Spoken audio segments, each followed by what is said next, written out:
তো আজকের প্রশ্ন কিন্তু খুবই খুবই ইম্পর্টেন্ট। তো আজকের প্রশ্নটা হইলো যে ক্ষমতা কাকে বলে, ক্ষমতা কি, ক্ষমতা এর সংজ্ঞা বা ক্ষমতা বলতে কি বোঝায়, কি বুঝো? তো এই প্রশ্নের উত্তরটা আজকে বলে দেবো। তো তোমাদের যদি আরো কোনো প্রশ্নের উত্তর তোমাদের লাগে তো অবশ্যই কমেন্ট বক্সটা খোলা আছে, ওখানে তোমরা কমেন্ট করলে আমি উত্তরটা অবশ্যই দিয়ে দেবো। তো আজকের উত্তর ক্ষমতা কি, ক্ষমতা কাকে বলে, ক্ষমতার সংজ্ঞা, ক্ষমতা বলতে কি বুঝো, ক্ষমতার একটা উত্তর। তো এই ক্ষমতা নিয়ে আজকে আলোচনা করবো। তো এর বাহিরে এই যে এখানে আমি চার ভাবে কিন্তু প্রশ্নটা দিয়ে গেছি, ক্ষমতা কাকে বলে, ক্ষমতা কি, ক্ষমতার সংজ্ঞা, ক্ষমতা বলতে কি বুঝো। তো অনেকের মনে একটা প্রশ্ন আসতে পারে, সেটা হলো যে আপনি উত্তরগুলা কোথায় পাচ্ছেন। তো এগুলো আমাদের যেভাবে শেখানো হয়েছে, আমরা যখন 9 এবং 10 ছিলাম তখন কিন্তু এই প্রশ্নগুলো শেখানো হয়েছে। তো আমি কিন্তু বর্তমানে কলেজ সেকেন্ড ইয়ারে পড়তেছি বা ইন্টার সেকেন্ড ইয়ারে পড়তেছি। তো আমাদের কলেজে পড়ানো হয় নাই, তবে আমাদের 9 এবং 10 এগুলো পড়ানো হয়েছে। তো ক্ষমতা কাকে বলে, ক্ষমতা কি, ক্ষমতার সংজ্ঞা, ক্ষমতা বলতে কি বুঝো, ক্ষমতার পরিচয়, ক্ষমতার উদাহরণ, উত্তরগুলা কিন্তু একই। একটা জিনিসই জানতে চাইছে, সেটা হলো ক্ষমতার পরিচয় বা ক্ষমতার জিনিসটা কি, ওই সম্পর্কে কিন্তু তোমাদের কাছে জানতে চাইছে। উত্তরটা নিচে রয়েছে। তো তোমরা একরকম একটা প্রশ্ন বিভিন্নভাবে করা যায়, তো বিভিন্নভাবে প্রশ্ন করলে ওইটার উত্তর তোমরা শিখে যাও একভাবে, করে দেয় আরেকভাবে। তো ওইগুলো বুঝতে পারো না, এই উত্তর কিন্তু একই। তো বিভিন্নভাবে প্রশ্নটা করা যায়, উত্তর পরীক্ষায় কিন্তু বিভিন্নভাবে প্রশ্ন আসবে, উত্তর কিন্তু একই। তো আশা করি বুঝতে পারছো। আর তোমাদের এই সংক্ষিপ্ত প্রশ্নের গুরুত্বগুলো আমি গুরুত্বটা বলে তারপর উত্তরটা দেখাই দিব। তো সংক্ষিপ্ত প্রশ্নের গুরুত্বটা বলে তারপর উত্তরটা দেখাই দিব। তো সংক্ষিপ্ত প্রশ্নের কিন্তু তুমি 4 থেকে 500 মতো যদি প্রশ্ন তুমি শিখে নাও, তাহলে প্রতিটা পরীক্ষায় সৃজনশীলগুলো দিয়ে দিতে পারবে। সৃজনশীল মানে হলো 100-র মধ্যে 70 মার্ক পাওয়ার সম্ভাবনা থাকে। সংক্ষিপ্ত টিক চিহ্নটা আলাদা, টিক চিহ্নের মধ্যে 30 থাকে তোমাদের। তো সংক্ষিপ্ত প্রশ্নের মাধ্যমে একটা সৃজনশীল কিভাবে সম্পূর্ণ করা যায় সেটা আজকে বলে দেবো। তো তোমাদের আসবে এই সংক্ষিপ্ত প্রশ্নগুলো সরাসরি আসবে না তোমাদের। তোমাদের সংক্ষিপ্ত প্রশ্নগুলো কিভাবে আসবে সেটা বলে দিচ্ছি।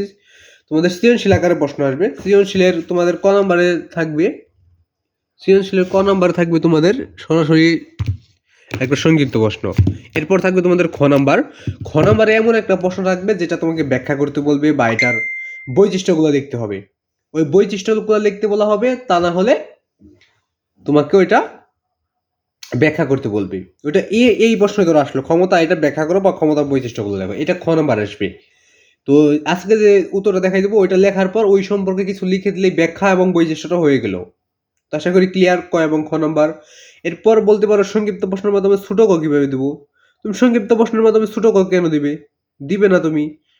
কারণ হলো ছোট ক নম্বর এমন একটা প্রশ্ন করবে যেটা উদ্দীপকের মাধ্যমে, উদ্দীপক এবং ওই প্রশ্নের মাধ্যমে নতুন কিছু সৃষ্টি করতে হবে। সৃজনশীল মানে হলো নতুন কিছু সৃষ্টি করা। তো আশা করি ক্লিয়ার ছোট ক নাম্বার। এবং বড় ক নাম্বার ওই একইভাবে তোমাকে নতুন নতুন তৈরি করতে হবে। তো ক্ষমতা কি, ক্ষমতা কাকে বলে, ক্ষমতার উত্তরটা দেখে নেওয়া যাক। তো দেখো উত্তরটা। তো কাজ সম্পাদনকারী কোনো ব্যক্তি বা উৎসের কাজ করার হারকেই ক্ষমতা বলে। তো ক্ষমতা কি, ক্ষমতা কাকে বলে, ক্ষমতার সংজ্ঞা আবার বলে দিচ্ছি দেখো। কাজ সম্পাদনকারী কোনো ব্যক্তি বা উৎসের কাজ করার হারকেই ক্ষমতা বলে, বা এটাই ক্ষমতা, এটাকেই ক্ষমতা বলা হয়, বা এটাই ক্ষমতা। তো যদি আরো কোনো প্রশ্নের উত্তর লাগে তো অবশ্যই কমেন্ট বক্সটা খোলা আছে, ওখানে কমেন্ট করে গেলে আমি অবশ্যই উত্তরটা দিয়ে দেওয়ার চেষ্টা করবো। তো আজকে এই পর্যন্তই। সবাই ভালো থাকবে, সুস্থ থাকবে, দেখা হবে আবার অন্য একটা ভিডিওতে। সবাই প্রশ্নগুলো নোট করে রাখার চেষ্টা করবে, নোট করে রেখে তুমি পরবর্তীতে আবার চর্চা করতে পারবে।